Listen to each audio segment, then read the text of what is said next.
son. Ah non, c'est bon.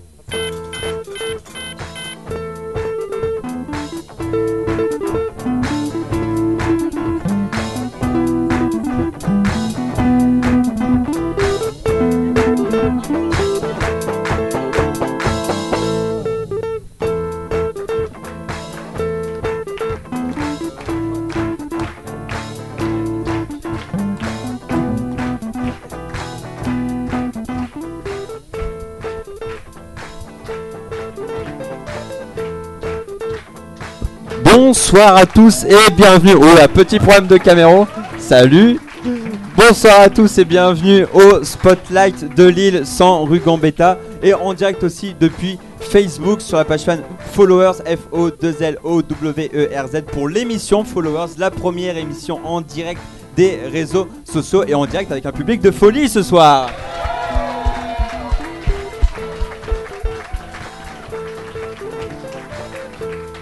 Merci à vous d'avoir fait le déplacement. Comme chaque semaine, je ne serai pas seul puisque je serai accompagné d'Alice et d'Eric. Bonjour à vous deux. Salut Francis. Alors avec toi, Alice, c'est les rubriques culture.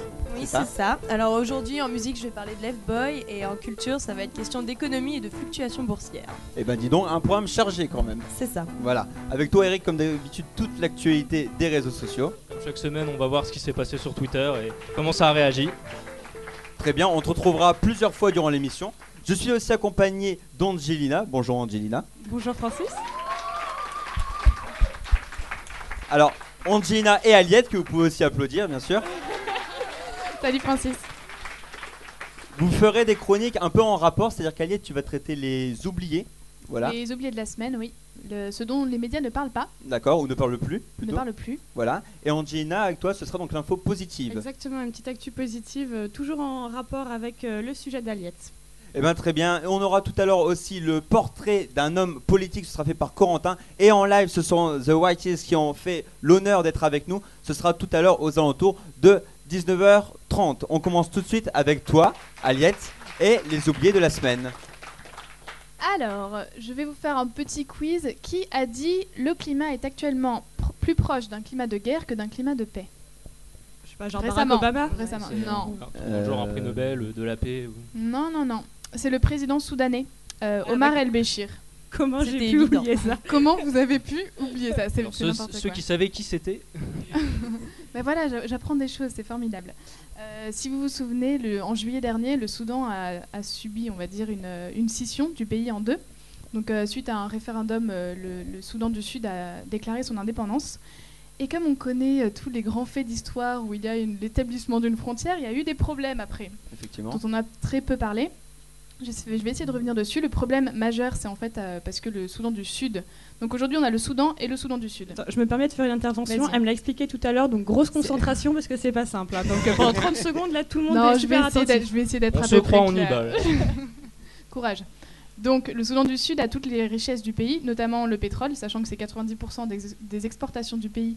Vous imaginez que voilà, ça pose forcément des problèmes. Et je vais m'attarder sur une région qui s'appelle Kordofan du Sud, qui est à la limite, qui fait partie du Soudan, Oui. donc du nord.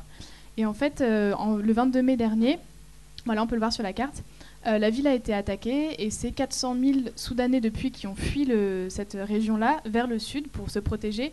Et en fait, il y a des conflits entre le SPLM, qui est l'Armée populaire de libération du Soudan, qui prône un Soudan uni, laïque, qui est contre la scission, et l'armée du Soudan du Nord. Voilà, D'accord. donc il y a des combats qui sont très virulents entre ces deux armées, et du coup ça oblige la population à essayer de fuir, et forcément cette région est complètement délaissée, puisque les gens ne peuvent plus sortir de chez eux, ne peuvent plus faire des productions agricoles.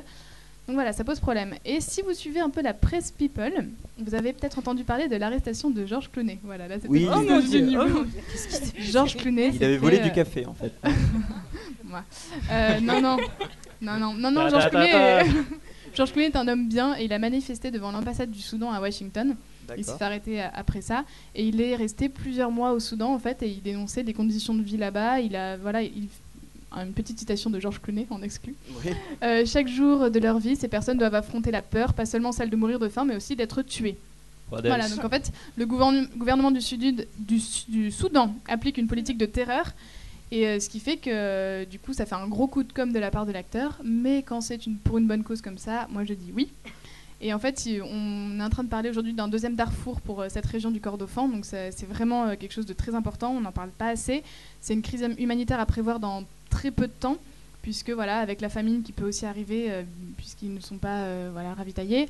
Et les Nations Unies dans tout ça ont un peu laissé faire, et en mai dernier, elles ont un peu autorisé, elles ont passé sous silence le fait que Ahmed Mohamed Haroun a été élu gouverneur de la province du sud de Kordofan, sachant qu'il est poursuivi par la CPI, Cour pénale internationale, pour des crimes de guerre qu'il aurait commis au Darfour. Voilà, et on attend le 3 avril où les deux présidents vont se rencontrer pour la première fois. Donc peut-être que ça va, ils vont parler du partage équitable du pétrole.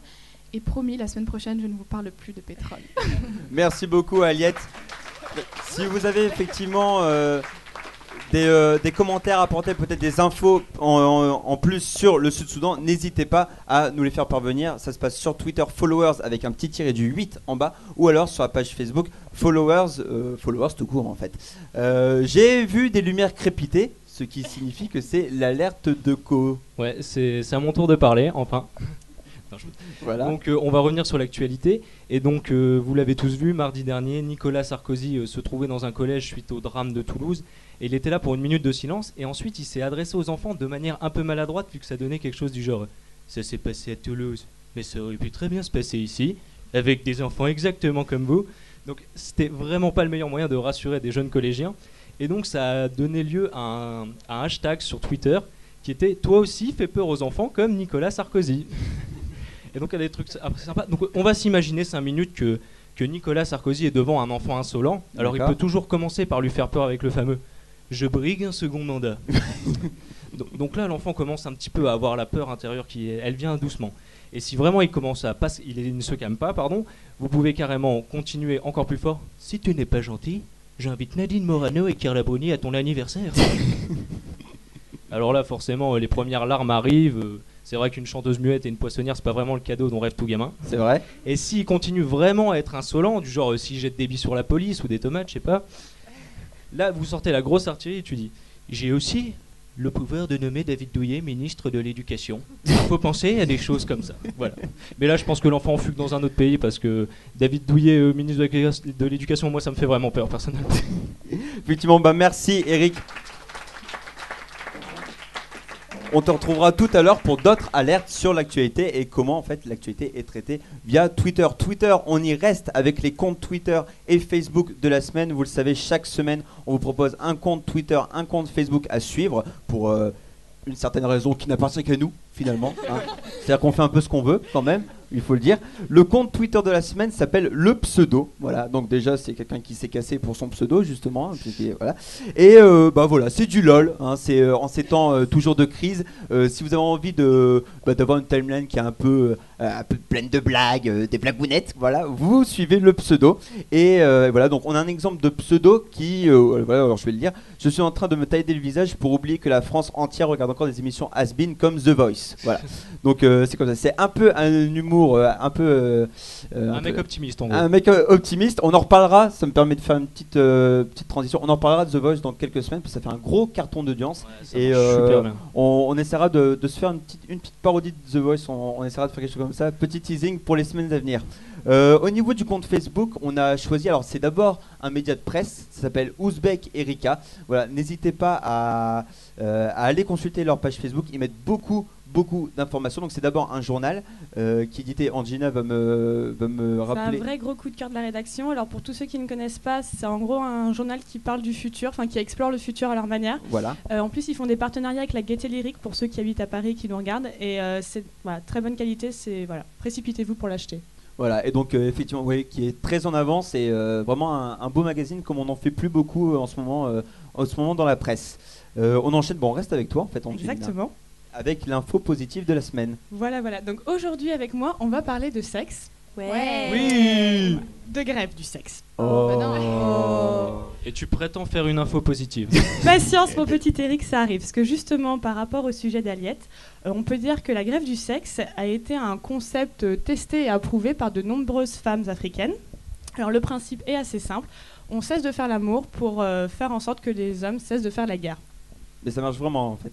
Eh bien, en fait, curieusement, oui. C'est D'accord. même très efficace. S'il y a un seul point sur lequel les pros et les anti-grève du sexe arrivent à s'accorder, c'est sur l'efficacité en fait, du procédé.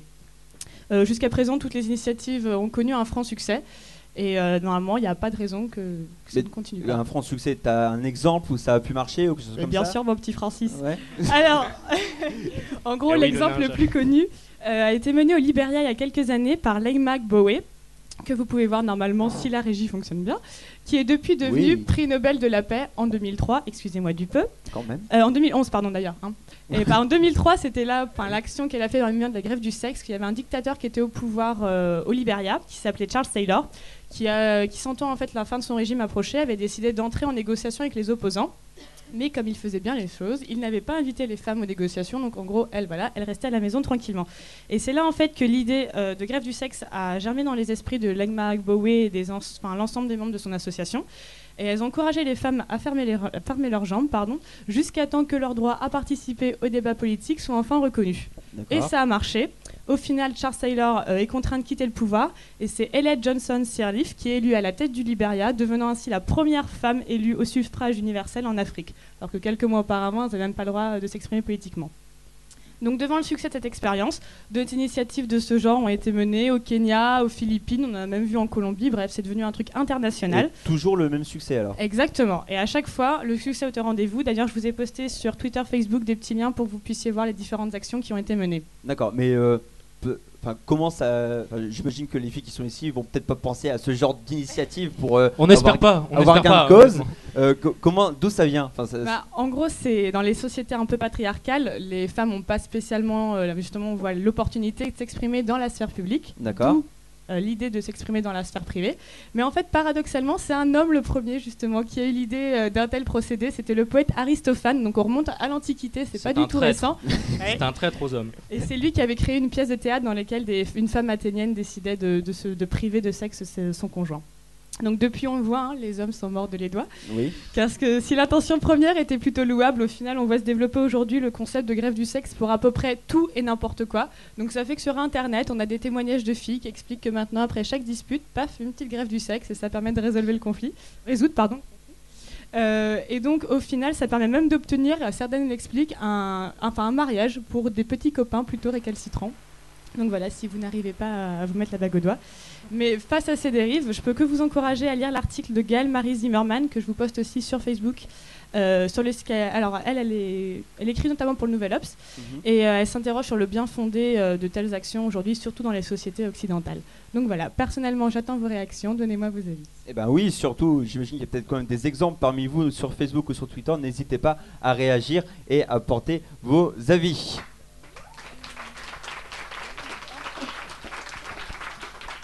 Un jingle désormais célèbre, Ah oui. l'alerte Eric qui revient encore une deuxième fois dans cette Oui, je émission. reviens parce que j'ai encore à dire. Alors, suite aux violences de lundi, Laure Manodou a déclaré sur Twitter que tout ça, c'était la faute aux jeux vidéo. Oui. Ce qui a fait le buzz et qui a suscité énormément de réactions sur Twitter. Et donc, il y a des gens qui la contredisent, qui démentissent ses propos. Par exemple, j'ai trouvé un tweet qui dit « Si les jeux vidéo avaient autant d'influence que le pensent Manodou et Cheminade, tous les plombiers rouleraient en carte. » C'est vrai. Voilà. Vous imaginez le plombier qui se pointe en carte avec les outils. Ouais. Pardon, je suis à la bourre, j'ai glissé sur une peau de banane ou un truc comme ça. Et donc certains demandent à Laure Manodou de nager et de ne rien faire d'autre, avec ce tweet qui s'adresse directement à elle. Cher Laure Manodou, s'il te plaît, reprends la natation. Au moins, quand tu bois la tasse, tu dis pas de conneries. C'est vrai. Parce qu'il faut aussi penser que Laure Manodou est aussi un personnage de jeu vidéo, puisqu'elle est qualifiée pour les JO. Et c'est Florian Gazan qui l'a fait remarquer en disant Laure Manodou qualifiée pour les JO, quelqu'un connaît le code pour la couler dans le jeu vidéo officiel? Alors Vous êtes toute la horrible. rédaction de Followers a travaillé dessus, on a trouvé, il faut aller dans le menu code et taper Costa Croisière. Et là Voilà. tout le monde coule. Voilà. Et là c'est bien du coup. Voilà. N'inclus pas toute la rédaction dans tes... Merci d'être solidaire. Et ben merci Eric pour cette deuxième alerte de co. On reviendra tout à l'heure vers toi.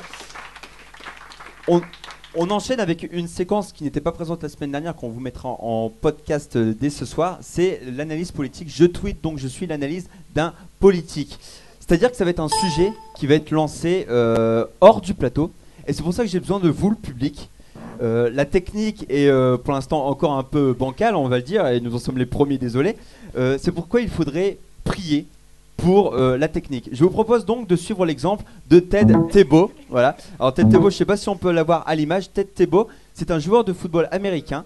L'équipe était en train de perdre. Il a décidé de faire une prière. Voilà, il s'est mis à prier. Et le pire, c'est que son équipe a gagné. Et a gagné les 6 matchs suivants. Alors je vous propose on va le faire aussi nous, de prier pour la technique. Ça se passe maintenant. Merci beaucoup.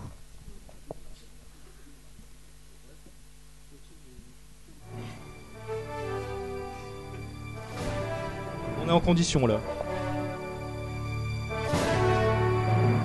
Voilà, j'espère que vos prières ont été entendues et que le dieu de la technique est avec nous. Tout de suite, je tweet donc je suis. C'est fait par Corentin. Qui n'a pas prié assez fort, s'il vous plaît? Non mais ça c'est un truc d'américain, c'est pour ça marche pas en France. On n'a pas le son.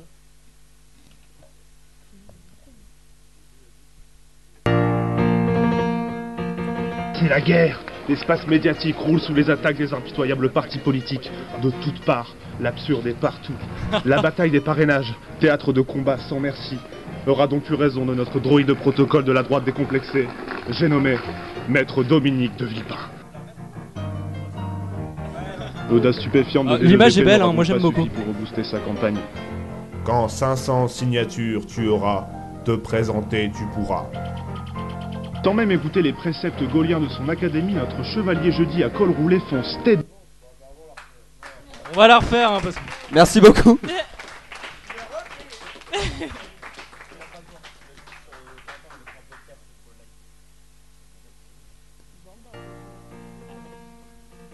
C'est la guerre.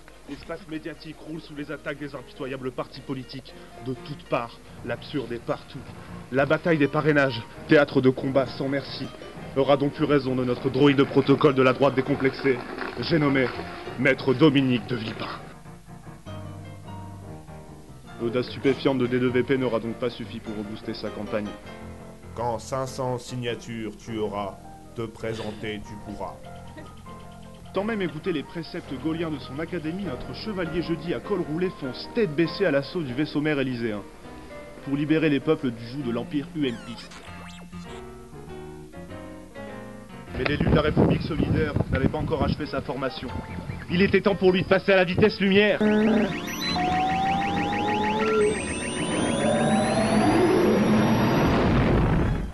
Malheureusement, son Star Tour en TER s'étant quelque peu écourté faute de crédit, l'élu a dû recharger les batteries dans le technosystème Parigo-parisien. Et là, bim, tout s'enchaîne. Interview chez Jar Jar Bourdin. Dédicace au Publicis Drugstore. Meeting. D2VP carbure même à la Dominique Energy Drink, sa nouvelle invention pour tenir son planning.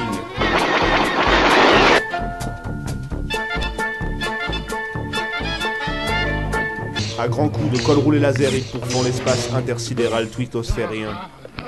C'est enrichissant de toucher du doigt la réalité des choses. Ah, il avait du talent. Tu étais l'élu, c'était toi! Et seule la force connaissait l'issue de cette entreprise. La prophétie ne s'est pas réalisée. La prophétie voulait que tu détruises les sites, pas que tu deviennes comme eux! Une alliance rebelle face à l'Empire UMPiste aurait-elle été envisageable en ces temps de troubles? C'est tout l'espoir d'un gouvernement d'union nationale qui s'effondre face à la confédération des forces séparatistes. Dominique, que la force soit avec toi.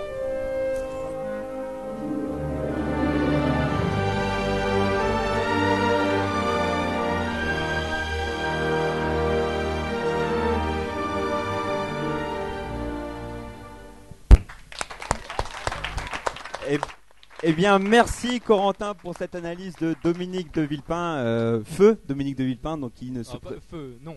Voilà, mais qui ne pourra pas se présenter à la présidentielle. On enchaîne avec la musique et toi, Alice. C'est ça. Alors moi aujourd'hui, je vais vous parler d'un lover et ce ne sera pas Michel Tello, mais ce sera un garçon un peu plus hip-hop et un peu moins tarte à la crème.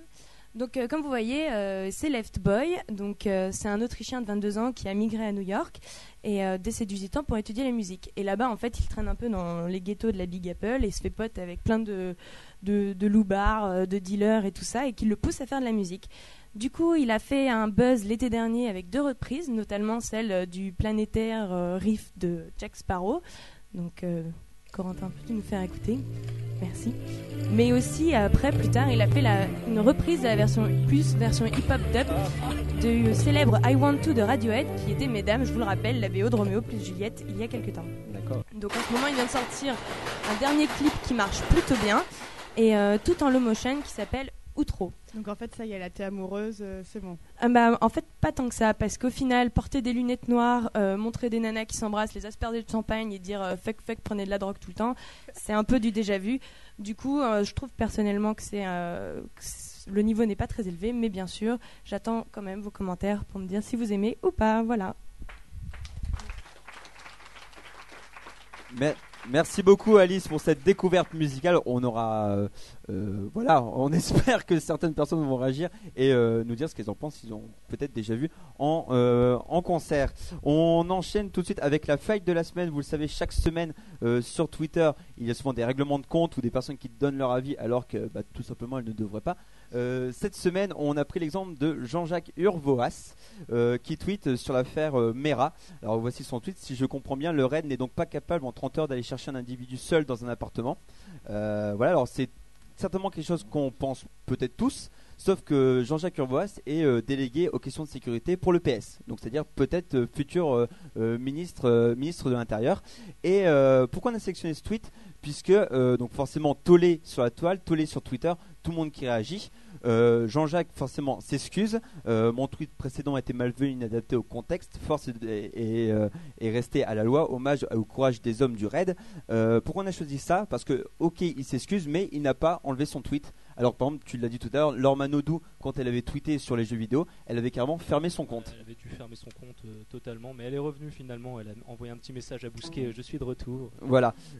Donc beaucoup maintenant font ça, c'est-à-dire que s'ils se prennent un flop sur la toile, ils se retirent de Twitter ou ils effacent leur tweet. Au moins on peut laisser ça à Jean-Jacques Urvoas, c'est d'avoir eu le courage d'assumer sa phrase et sa bourde certainement et d'en subir les conséquences, avec notamment il a depuis écrit un autre article sur son blog pour dénoncer et puis pour expliquer ce qu'il avait à dire. C'était pour la feuille de la semaine. N'hésitez pas toujours sur followers, sur Twitter ou sur Facebook à nous envoyer vos réactions et surtout si vous avez des feuilles de la semaine durant la semaine. Je vous rappelle que cette émission se construit avec vous. On enchaîne tout de suite avec la présentation du live et le live de la semaine, et ça c'est Juliette qui s'y colle.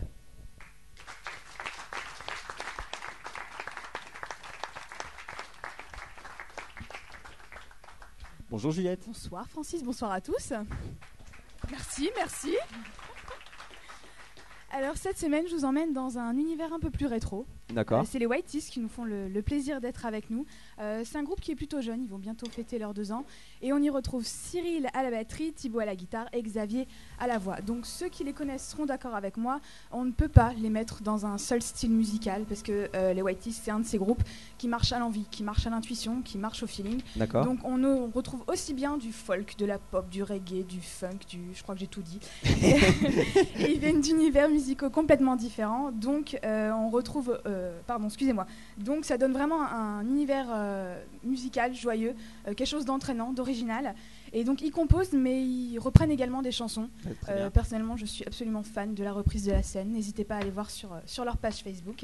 Il y a des vidéos et des chansons qui sont disponibles. Et ces 3 artistes qui ont du talent, mais qui ont aussi du cœur. Je trouve que c'est important de le préciser. Ils soutiennent des associations comme les Virades de l'Espoir qui luttent contre la mucoviscidose. Ça paraît peu, mais je trouve que c'est bien de le redire. Voilà. Et donc voilà, c'est un groupe qui tourne pas mal dans la région, qui commence vraiment à être connu, qui commence à prendre du galon. Et comme d'habitude, je parle trop, j'en oublie l'essentiel. Donc je vous laisse écouter Monde Parallèle des Whiteys.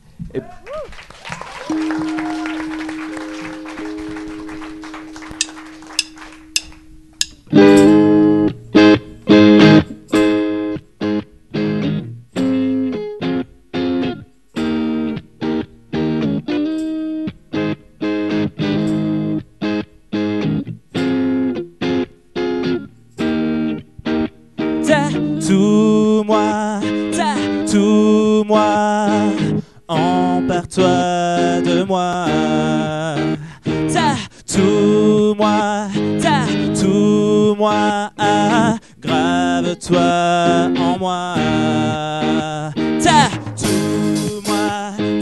Tatoue-moi, empare-toi de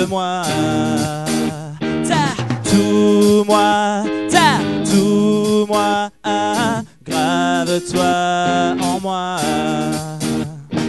J'aimerais que tu te réveilles, que tu trouves plus ton sommeil, que tes jambes caressent les miennes, qu'on oublie surtout la haine. Je ne veux rien oublier, pour cela tout est gravé. Qu'importe ce qu'ils en penseront, après tout c'est ma passion. Wow! Tatoue-moi, tatoue-moi, empare-toi de moi. Tatoue-moi, tatoue-moi, grave-toi en moi. Qu'on l'appelle il ou elle, ils ont fondé ce rêve. Et puis de par nous-mêmes, on a ce monde parallèle. Enfermé dans ma bulle, je vis comme dans une cellule.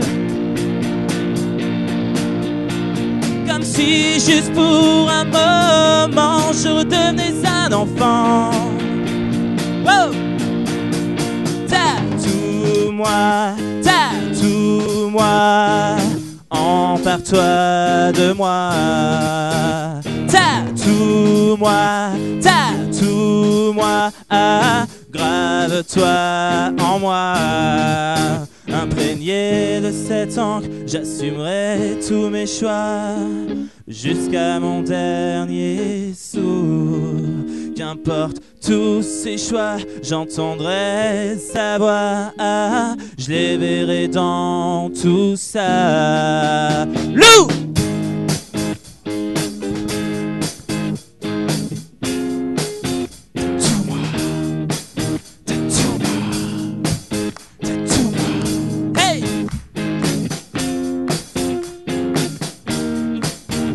Tatoue-moi, tatoue-moi, tatoue-moi, tatoue-moi,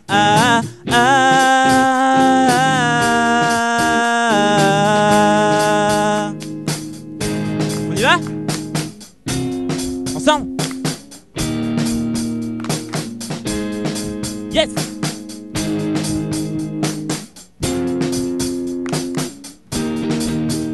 Tatoue-moi, tatoue-moi, tatoue-moi, tatoue-moi,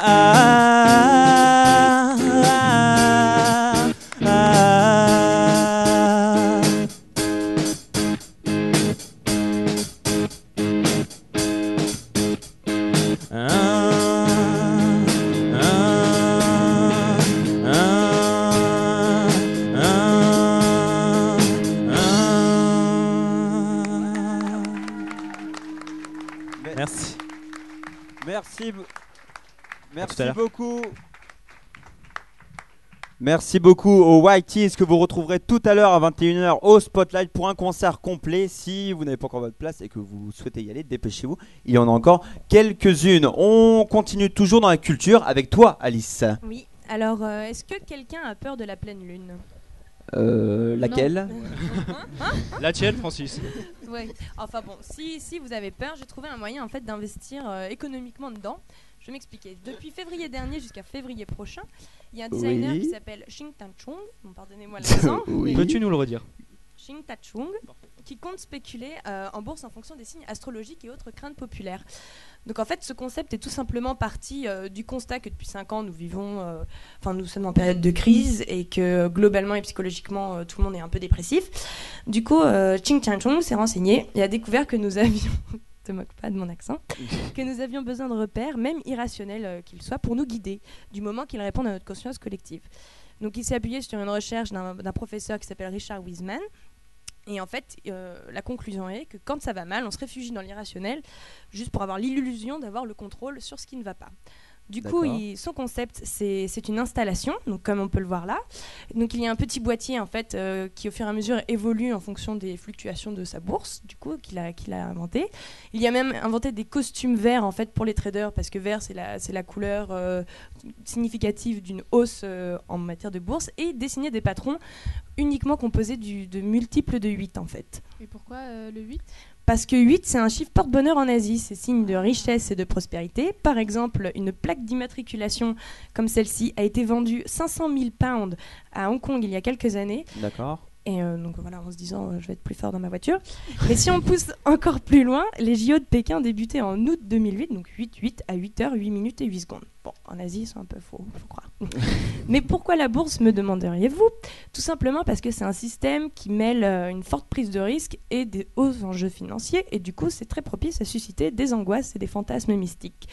Donc tout le monde pense que c'est un univers rationnel, que les traders et les banquiers agissent rationnellement, sans émotion et font plein de calculs. Sauf que Ching Ta-chung a été très surpris de constater après toutes ces recherches qu'en fait, pas tant que ça, et il y a bien plus de traders qu'on ne le penserait, qui s'inspirent de théories d'astrologie financière et autres fantasmagories pour s'aider. Par exemple, il semblerait, donc dit-il, qu'un trader décide de ses actions en fonction de l'orientation du téton du mannequin qui figure en page 3 du journal Le Sun. C'est tout à fait cohérent. Oui, tout à fait. En plus, quand on sait combien ce journal est rationnel. Je suis désolé. Je comprends. Je parie tous les ce matin comme ça. Donc Ching Ta-chung propose à qui a envie d'investir aveuglément, donc avec un minimum de 2 pounds, pour arriver à créer un système d'investissement alternatif et voir jusqu'où les gens en fait sont prêts à investir en fonction de leurs convictions. En fait, ce serait remettre son argent à un système logique, un algorithme mathématique qui lui-même spécule à partir d'un programme illogique calculé en fonction de nos peurs. Donc par exemple la peur du chiffre 13 ou toute la vente de nos actions avant une éclipse. Donc, il a mis en place une plateforme de trading qui achète et vend des actions. Et à l'issue de cette année d'expérience, l'artiste rend le gain ou la perte aux investisseurs qui ont investi.